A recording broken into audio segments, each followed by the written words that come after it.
Uniform civil code को लेकर अब देश में चर्चा गर्माती जा रही है, गहरी होती जा रही है और कल ही एक याचिका इस पर खारिज हुई है जो कि देश में लड़का और लड़की की जो उम्र है शादी की वो समान होनी चाहिए। ये याचिका थी जिसे खारिज किया है कोर्ट ने ये कहकर कि अब ये मामला संसद में है, संसद को कानून बनाना चाहिए।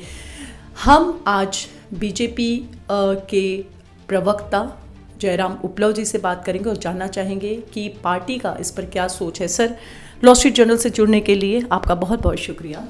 धन्यवाद, आपके दर्शकों का भी बहुत बहुत अभिनंदन। उपलव सर, पहले तो हम आपसे यही जानना चाहेंगे कि एक देश एक कानून व्यवस्था, इस पर पार्टी की क्या सोच है? देखिए, भारतीय जनता पार्टी और इससे पूर्व की हमारी राजनीतिक यात्रा भारतीय जनसंघ से शुरू होती है और जनसंघ के समय से ही भारतीय जनता पार्टी की ये सोच रही है कि इस देश में समान नागरिक कानून संहिता होनी चाहिए। और राम मंदिर का मुद्दा हो या ट्रिपल तलाक का मुद्दा हो, धारा 370 की बात हो और समान नागरिक संहिता की बात हो, तो ये सारे मुद्दे हमारे मुद्दे रहे हैं और इसी के आधार पर एक जो वैचारिक रास्ता हमने तय किया उसको धीरे धीरे भारत में लोगों ने अपनी सहमति दी, लोगों ने अपनी स्वीकृति दी और आज हमारी पार्टी इतने राज्यों में सरकार में है, केंद्र में लगातार सरकार में है, तो कहीं ना कहीं लोग भारतीय जनता पार्टी की विचारधारा और हमारी वैचारिक पृष्ठभूमि से सहमत हैं, हमारे मुद्दों से सहमत हैं और मुद्दों के लिए लोगों का साथ हमें मिल रहा है। तो निश्चित रूप से संविधान के दायरे में रहकर संविधान ने जो कुछ कहा है, जो शक्तियां हमें लोगों के आशीर्वाद से मिली हैं, तो अपनी सरकार का सदुपयोग लोगों की भलाई के लिए हम करेंगे और देश में एक कानून जब आएगा तो सबको समानता का अवसर मिलेगा, सभी को स्वतंत्रता भी मिलेगी और हमारे संविधान के तहत हर नागरिक के लिए एक अधिकार है तो सबके लिए बराबर कर्तव्य भी है और सबको बराबर स्वतंत्रता भी है। और स्वयं संविधान के निर्माताओं ने भी इस पर बहस की थी। वो जानते थे कि एक लंबी प्रक्रिया है, इसलिए उन्होंने इसको आने वाले सरकारों के ऊपर छोड़ा था। उन्होंने भी सलाह दी है कि राज्य सरकारों को भी इस पर पहल करनी चाहिए। केंद्र सरकार भी इस पर सुझाव और बाकी चीज़ों को ध्यान में रख कर के एक पूरी चीज़ों को चलाने का काम कर रही है और अनेक भाजपा शासित राज्य सरकारों ने यूसीसी की दिशा में अपने कदम को बढ़ाया है। कई जगहों पर कमेटियां बनी हैं और गोवा तो हमारे देश में एक मॉडल है। गोवा में ये कानून पहले से लागू है। क्या आज गोवा में लोगों को किसी प्रकार की दिक्कत है? क्या लोगों की आज़ादी वहाँ कम पड़ गई है या किसी की धार्मिक या वैचारिक स्वतंत्रता में कोई खलल पड़ रही है? नहीं, गोवा एक भारत के अग्रणी राज्यों में शामिल है। वहाँ के लोग भी खुशहाल हैं, वहाँ लोकतंत्र की प्रक्रिया चल रही है।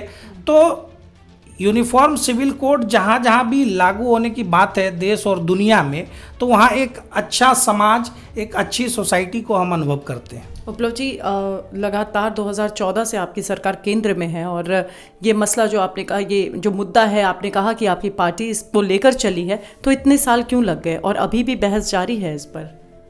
देखिए, इतने वर्षों तक जिन्होंने सत्ता में सुख भोग किया, उनके राजनीति का और उनके राज्य का उद्देश्य कुछ और था। भारतीय जनता पार्टी अब जब सत्ता में आई है तो इतने वर्षों के असंभव से लगने वाले मुद्दे को भी भारतीय जनता पार्टी ने जनता के आशीर्वाद से संभव किया है। जनता ने जब इतना प्रचंड बहुमत दिया तो हमने धारा 370 हटाकर दिखाया। जो लोग हमसे पूछते थे कि तारीख नहीं बताएंगे, मंदिर वहीं बनाएंगे, आज उनको तारीख भी मिल गई है। 2024 में वो तारीख भी निकट है जब श्री राम मंदिर का निर्माण पूरा होगा, उसका उद्घाटन होगा और देश और दुनिया के राम भक्त वहाँ जाकर दर्शन करेंगे। ठीक उसी तरह देश आज यूनिफॉर्म सिविल कोड की चर्चा कर रहा है और चर्चा ही नहीं, कई राज्य सरकारों ने इस पर काम शुरू कर दिया है। तो चर्चा से ही जनमत बनेगा और जब जनमत तैयार होगा तो निश्चित रूप से सरकार वो कानून भी बनाकर दिखाएगी।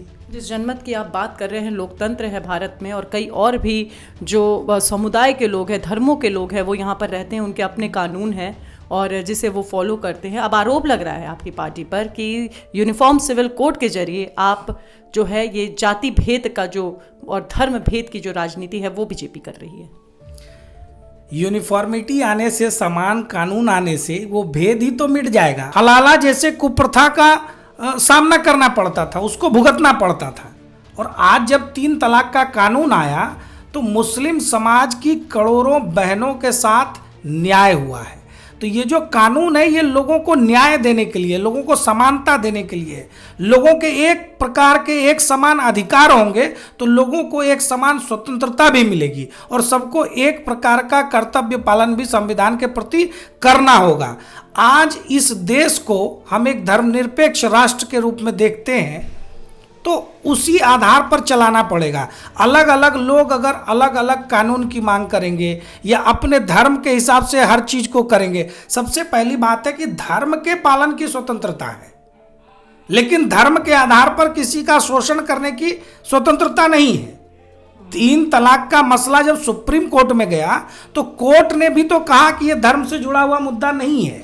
तो अपने स्वार्थ में कुछ चीज को धर्म से जोड़कर वोट बैंक की राजनीति करने वालों को कानून ने भी समय समय पर जवाब दिया है और देश की जनता ने भी जवाब दिया है। तो हमारे साथ बीजेपी के प्रवक्ता जयराम उपलब्ध जी थे और उन्होंने हमें बताया कि कैसे भेदभाव को खत्म करने के लिए देश में यूनिफॉर्म सिविल कोड लागू करना जरूरी है और बीजेपी इसको लागू करके रहेगी। हमसे बात करने के लिए बहुत बहुत धन्यवाद। धन्यवाद।